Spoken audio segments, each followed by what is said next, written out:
இல்ல விவசாய இளைஞனா இருக்கலாம். அந்த மாதிரி தொகுதிக்கு 3 பேரை நீங்க செலக்ட் பண்ணணும்.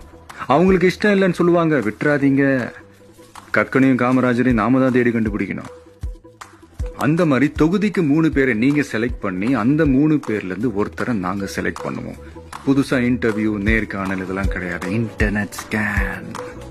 அவங்க ஏற்கனவே அனுப்பின இமெயில், மெசேஜஸ், வாங்கிய பொருட்கள், தேதி தவறாம கட்டின bills, traffic case, school, college attendance, sincerity, உடல் ஹெல்த், அம்மா அப்பாவை ட்ரீட் பண்ற விதம், எக்ஸாம் மார்க்ஸ், இதெல்லாம் விதிமுறையை மீறி இருக்காங்களா இல்ல ஃபைன் கட்டி இருக்காங்களான்னு எல்லாத்தையும் ஸ்கேன் பண்ணி ஒரு நேர்மையான நம்மள ஆள்றதுக்கு தகுதியான உங்க ஊர் தலைவனை தேர்ந்தெடுக்க போறோம்.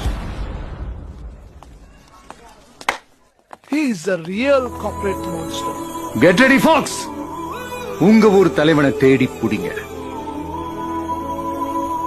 இதுதான் நம்ம சர்க்கார். இல்ல விவசாய இளைஞனா இருக்கலாம்.